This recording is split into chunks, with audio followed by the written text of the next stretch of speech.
Tonight on Free Minds TV, we'll be talking about the continuing air assault in Libya. We'll also be discussing Charlie Sheen and compact fluorescent light bulbs. That plus a whole lot more coming up tonight on Free Minds TV.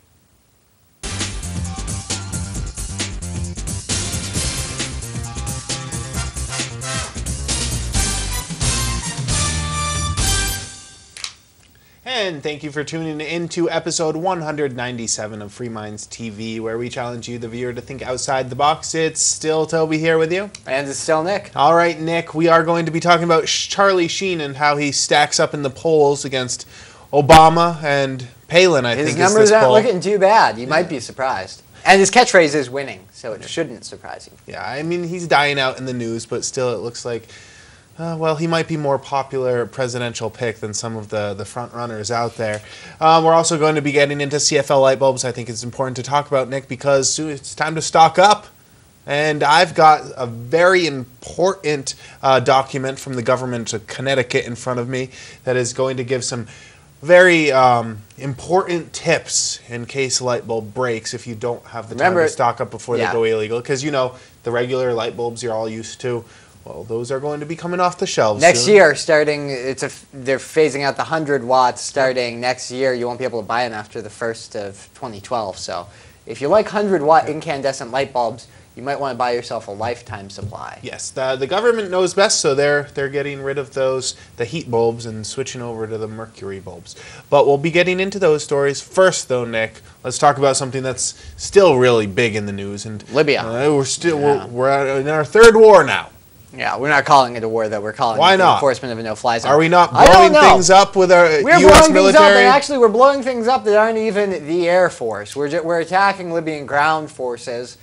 This has been, I mean, I've seen the footage on PBS. It's not being denied by the U.S. government or the British government. So they've, I believe it was the British Air Force came out today on the BBC and released a statement saying that at this point, Gaddafi's Air Force is no longer an effective fighting force, which makes you wonder why they're flying sorties anymore, because their Air Force is no longer an effective fighting force. I thought the whole point of a no-fly zone was to ground an Air Force.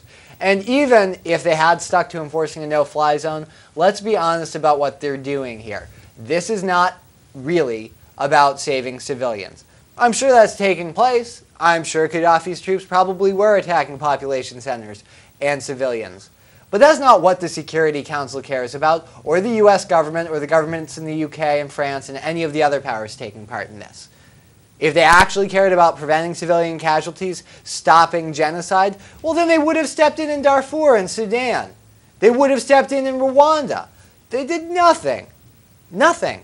I think this has a lot more to do with securing oil reserves. The stock markets bounced the day the bombardment initially started, after they had been weighed on in part by Libya. So you're talking about billions and billions of dollars in stock markets, in equities markets around the world that are at play here.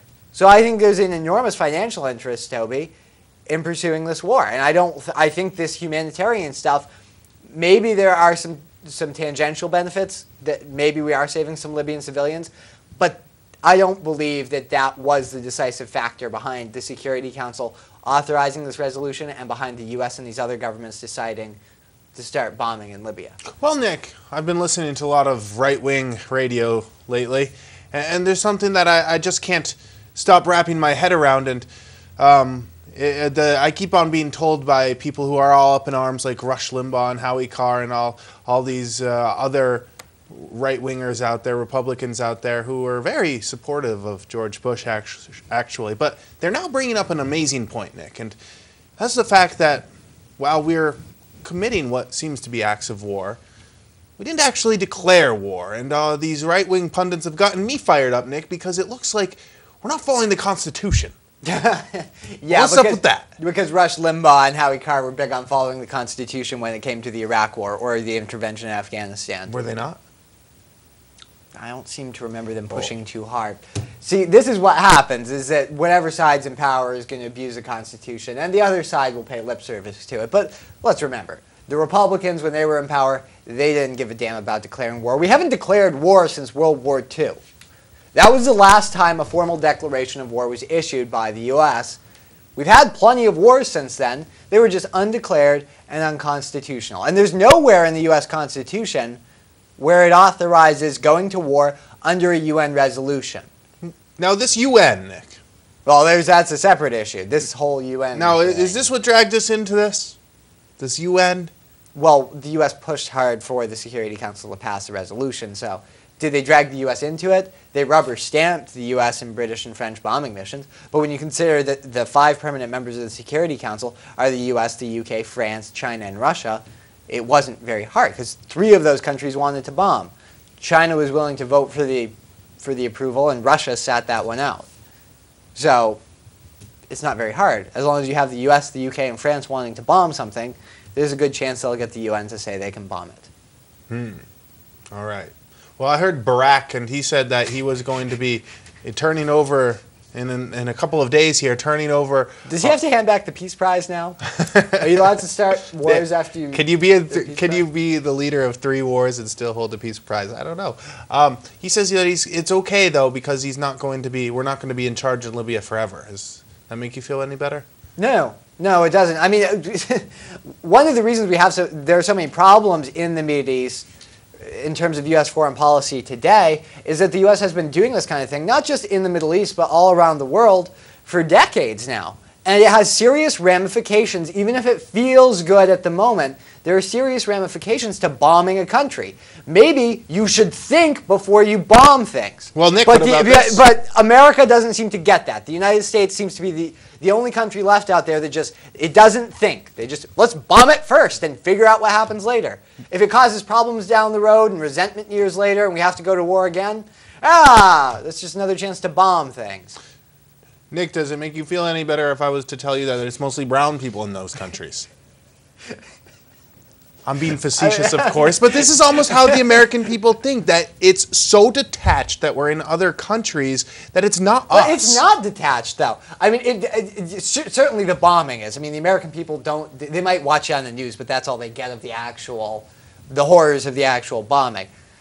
But it's not detached from us. I mean, if you look at the national debt, I mean, a serious part of that national debt being there are all of these TV wars that you watched. They cost a lot of money, billions and billions of dollars. Thankfully, it doesn't look like U.S. ground forces are going to be going in, although the BBC does some of the better reporting on this stuff. If you actually want to get down to what's actually happening, the U.S. just sent at least one. They were reporting on one particular ship, one assault ship carrying, I believe it was 600 to 800 Marines. Marines, and the only aircraft on board were helicopters. That's not something you would send to enforce a no-fly zone. That's something you would send to take ground and hold it. So, right. I mean, hopefully we won't see U.S. personnel put in harm's way. I guess that's the only good thing we can say. It's still costing a lot of money. A lot of Libyans are getting killed. And I'm not saying they wouldn't be getting killed. I realize that there was a civil war taking place in Libya. But it wasn't our war. I'm not Libyan. It's not my country. It's not my war. Hell, I don't even understand the politics. I know Gaddafi's a dictator. I really don't know what these rebels are about. And what we're doing here is we're using the U.S. Air Force and the British and French Air Forces to provide an air force and air superiority to the rebels. That is, in fact, what is taking place. This is not a humanitarian mission. It's a military mission to support a revolution. So we are taking part. We might not be killing Gaddafi ourselves. We're just helping some Libyans do it. Would it make you feel better if I reminded you that we have the most perfect culture in the whole world and should... I know, we are perfect. And we should... Even though we've invaded more countries than anybody else. Well, that's because we're... in the last 100 years. Nick, would it make you feel better, though, if I reminded you about our superior culture and how we're just trying to allow the rest of the world to have some of it? Would that make you feel any better? Because their culture is weird, and we need to just show them the American way. It does seem weird to me, I'll give you that, but yeah, no. I don't know how much better that makes me feel. Okay, what about this one? It seems like that's the same logic that the really, really radical terrorists in the Middle East would use against the U.S. Okay. Do we really want to do the same thing as them? Well, Nick, I'm cutting through everybody these. Needs to drink Coca-Cola. I've been listening to and drive Ford pickup. Yeah, I've been listening to the news coverage on this, and I know that what I'm saying is it's tongue in cheek. Of course, people I hope people realize that when I'm saying these things. But it really is, when you cut down what the talking points are of why we're in Libya, that's what it comes down to. Oh, we have a superior culture. Oh, it's okay. They're just a bunch of backwards brown people out there. The white man's It's okay. Yeah, exactly. That's what I'm hearing. When you cut down the back. talking points to the core, they're horribly racist and bigoted of why we're over there in the first place. We don't know best at all. What about this, Nick, though? I do want to pacify your concerns. Would it make you feel any better if I told you that only 29% of the American public is opposed to this bombing of Libya? Yeah, it seems to me they were in favor of the Iraq War, too, and that didn't turn out too well. No. I bet a lot of them supported Vietnam at the beginning, but not at the end. See, that's the thing. It sounds great when you get to think that the U.S. military, we're going to be the good guys, we're going to go in there, and it's going to be over in a week, like the government tells you. Is it usually over in a week? Well, once you start throwing bombs around, you really just can't leave whenever. I mean, at this point, we probably can, because it's Libya. There's not much they can do to us. But that's the justification that's offered, and there's some truth to it. Once you enter into a military conflict with another group, you're going to be there a long time. We're still in Afghanistan. We are? We're still in Afghanistan. I was just reading today about how we're out of Iraq, though, the Taliban they just managed, the Taliban, with threats, and I guess they attacked a couple cell towers, managed to shut down all phone service in Helmand province in Afghanistan. That's 99% of their phone coverage in that part of Afghanistan. Well, we need another surge. They're still controlling the ground. Another surge is needed. We're still in Iraq. Yeah, we are still in Iraq, Rick. That's right. Are? We are still in Iraq. There's not that many combat I thought we had a missions going on. president who won a Nobel Peace Prize. We're still in Korea. We're still What? in Japan. What? We're still No, we're not in Germany. Japan. We're pulling out of Japan. They're all... We don't want to be there anymore. That was in poor taste. But no, I mean, we've still got... No, we are, Nick. Because of the radiation. They're pulling out. Yeah, They'll be back. I'm just saying. I want to get the facts down but here, we've got armed forces all over the world, and this doesn't contribute to our safety, because when you start blowing crap up in other people's countries, as many people as you're making happy, the people on the rebel side, or on the people wanting a more democratic and free Libya, at least that's what we're told to believe. I mean, I don't know. These people could be worse than Gaddafi. I've never met any of them. They might be really bad people. And I don't think anybody, even policymakers, really have that clear of a picture of what are we assisting here? Are we assisting are we assisting, a nice revolution where there'll be freedom after they throw out Gaddafi? Or are we assisting just a bunch of sick, twisted killers who are going to be maybe even worse than Gaddafi? That happens when you have revolutions. So it's a really bad idea to step into the middle of other people's business. And a revolution or a civil war, that's that country's business. It's not our business. I agree. Well, yeah, we're all paying for it, and now we're in another war. So hopefully it'll end soon, and I doubt it, though. That's the thing, though, of once we do this, we'll have to establish an air base and all this other stuff. I don't know. Like I said, Nick, I said this before. It would be a damn fine spot for an air base. Call me ignorant, which I am. But before this whole Libyan thing took place, I couldn't have pointed it out on a map. About there. Here's Algeria. Right there in the M? It's kind of, it's right about there. Oh, no, over here in the end. Yeah, I don't know. I couldn't have done that before. No, that's Egypt. It was it's right next to Egypt. Well, M's kind of on Algeria, too. But could I have done that before this all started? No. But yet now my tax dollars are funneling into blowing strategic elements of it up. It's an expensive geography lesson. Yeah. Do you know where Libya is? What about the next country that we're going to invade? Do you know where it is beforehand? That's what we should do, Nick. We should take a poll. Well, Americans know where Iran is now. Now? Do they? Where? Oh, they've got a good idea. But that's the point. I don't. Fire act. It's a big world. Yeah, we have to control the whole thing. We need to put our nose in it. A lot of invasions left before people can point out all the countries on the map. Right? Where's Vietnam, Nick? I guess that's before our time, so we don't need to know. If our public schools didn't suck so bad, we wouldn't have to teach people geography this way. But it seems that's the point. Is that the point? We're invading all these countries so that people can understand where everything is. I think we're invading all these countries because this is what governments do as they grow. It's not a uniquely American problem. It's just we're the biggest bully on the block right now.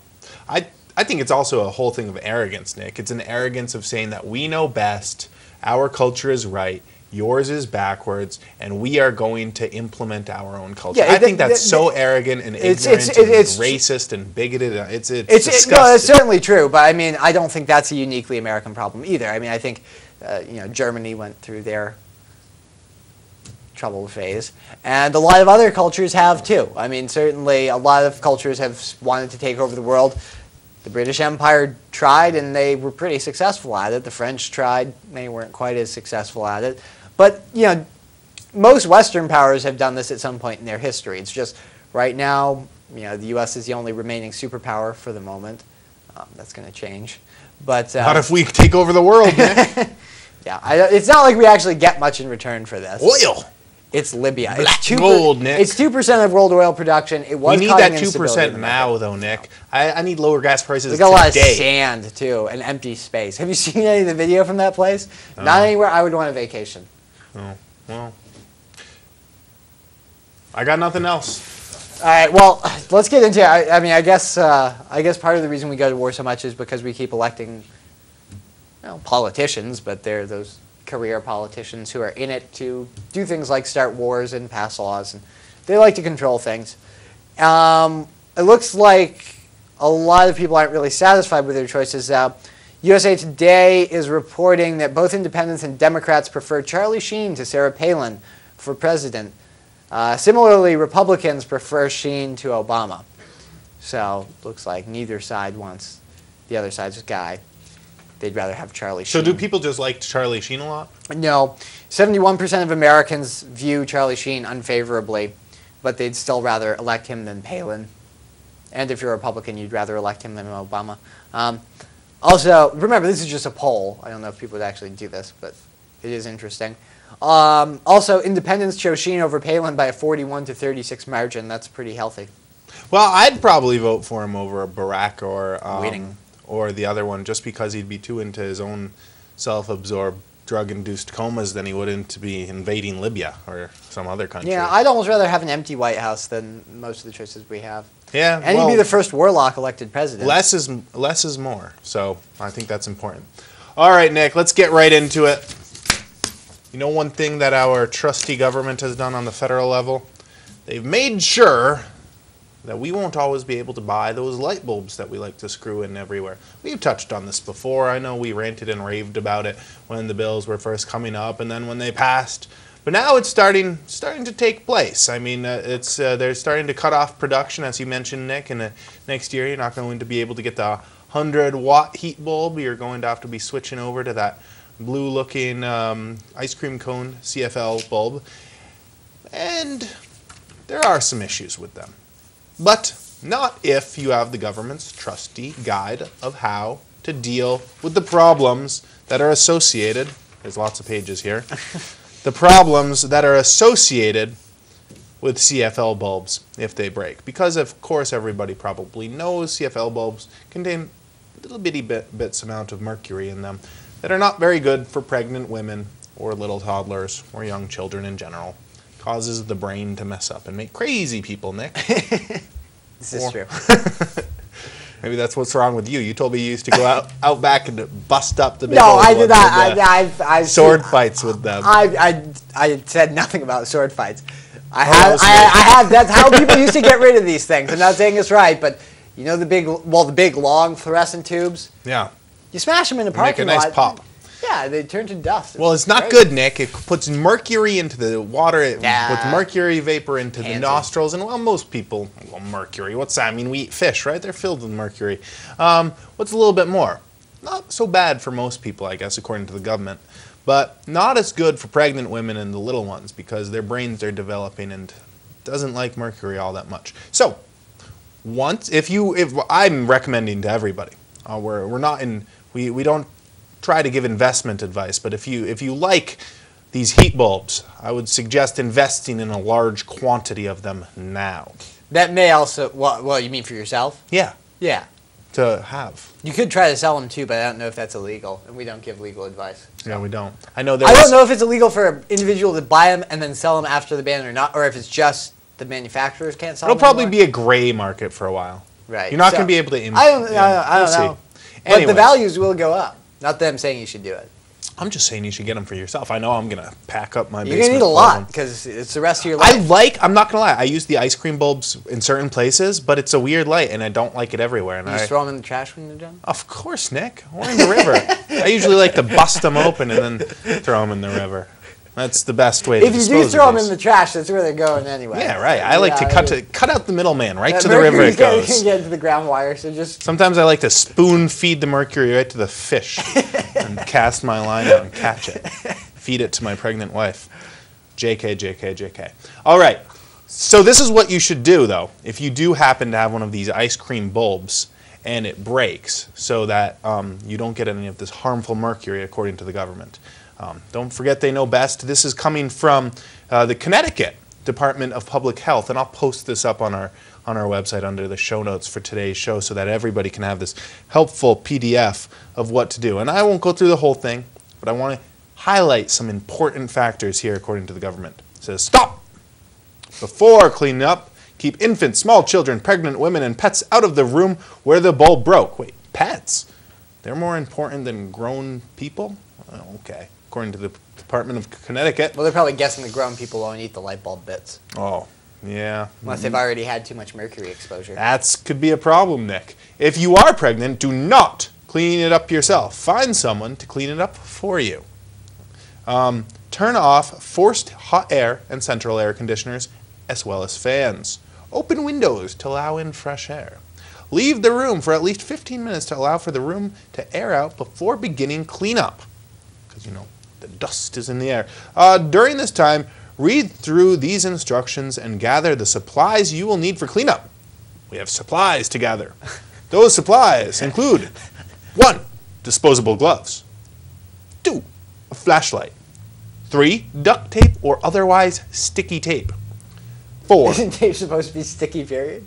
Some tape is less sticky than other tape. This is calling for the stickiest tape you have, Nick. I forget which number I'm on. I'll go with 4. We want 2 index cards or stiff pieces of paper. Cardstock would do. We want a damp paper towel. Not too wet, just damp. Or rags that you plan on throwing away would be okay as well. We're also going to need a portable window fan. That's an optional one. Recommended, but you don't need it. All right, so what do we do? Before we'll get into what we do, let's get into what we do not want to do. Number 1, we do not want to use a vacuum.